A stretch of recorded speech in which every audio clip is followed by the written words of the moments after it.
हर हर महादेव। चाहे मर जाना, लेकिन सावन में महिलाओं को ऐसे बाल कभी नहीं धोने चाहिए। घोर पाप लगता है, घर परिवार बर्बाद हो जाता है।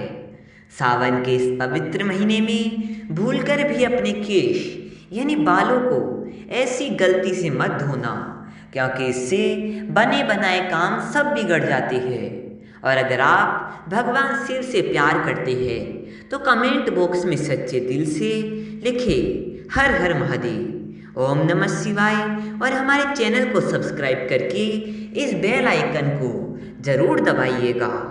दोस्तों, सावन का महीना बहुत ही शुभ, खूबसूरत और प्यार का महीना होता है, जिसका हर एक दिन उतना ही पवित्र माना जाता है जितना कि गंगा जल।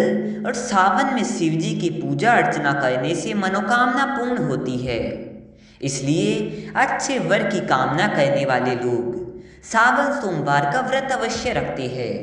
आपको बता दें कि सावन जब बरसता है तब अक्सर हम उसमें स्नान करते हैं तथा बालों को धोते हैं, और पूरे सावन हम खुशी से बरसात का लुत्फ उठाते हैं।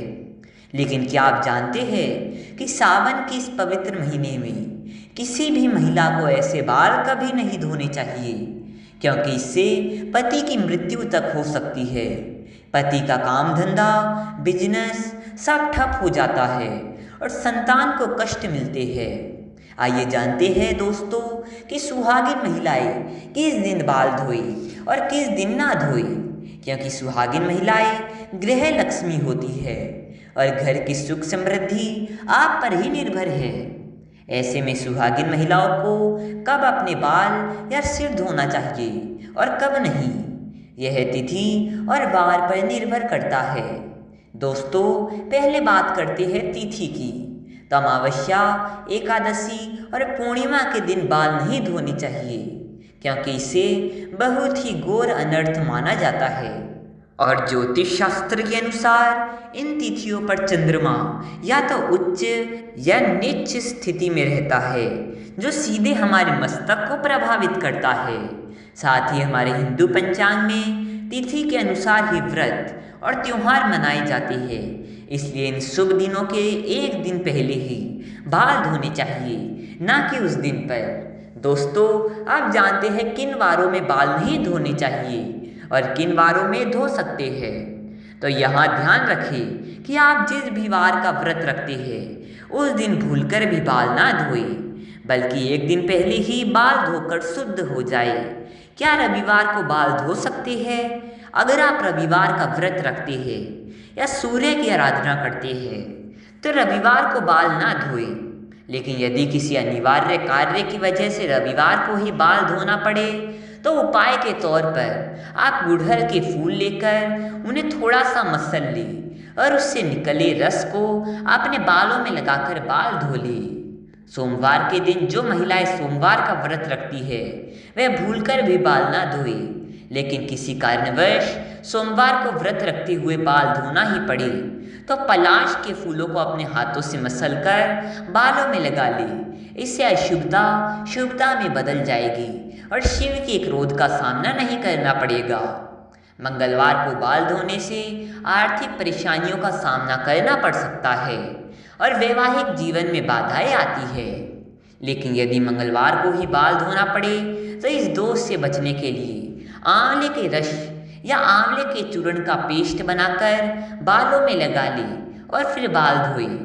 बुधवार को महिलाएं बाल धो सकती है, लेकिन मान्यता है कि यदि किसी महिला के छोटे भाई हो तो वह बाल न धोए, क्योंकि बुधवार का अधिपति बुध ग्रह छोटे भाई बहनों का कारक है और इस दिन बाल धोने का दोष छोटे भाई को लगता है।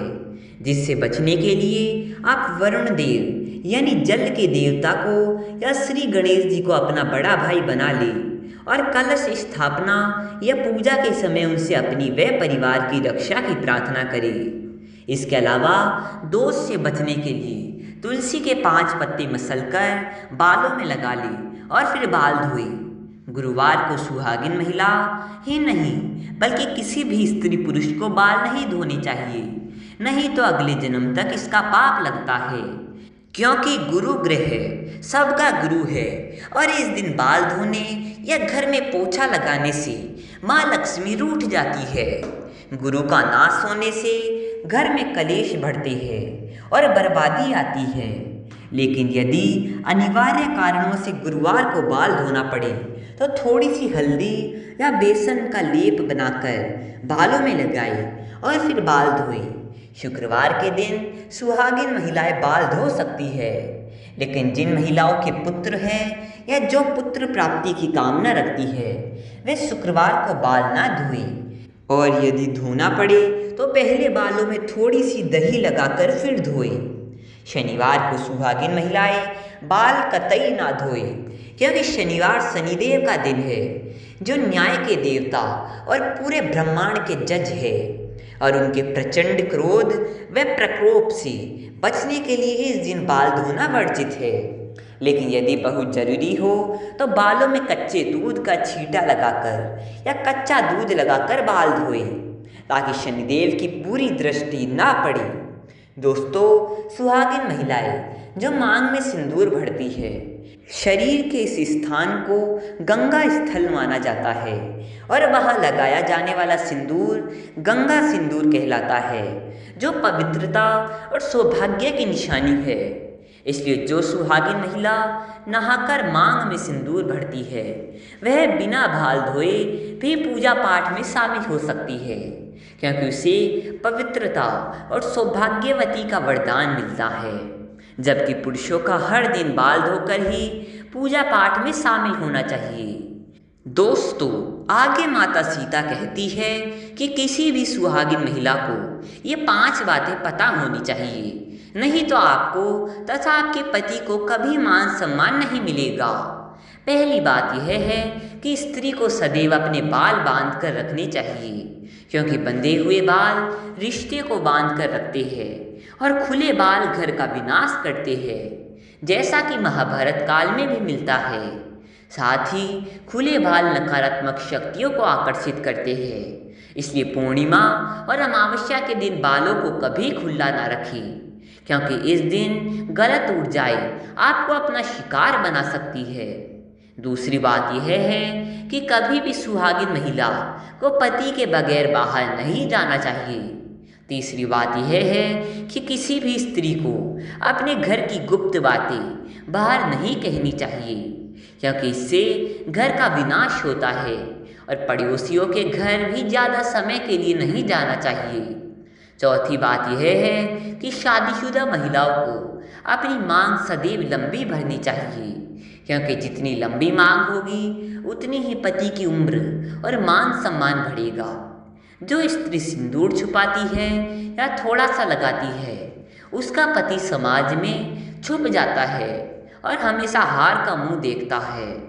पांचवी बात यह है कि सुहागिन महिलाओं को अपने पति की कोई भी निशानी कभी किसी को नहीं देनी चाहिए, क्योंकि इससे पति की मृत्यु निकट भविष्य में हो सकती है।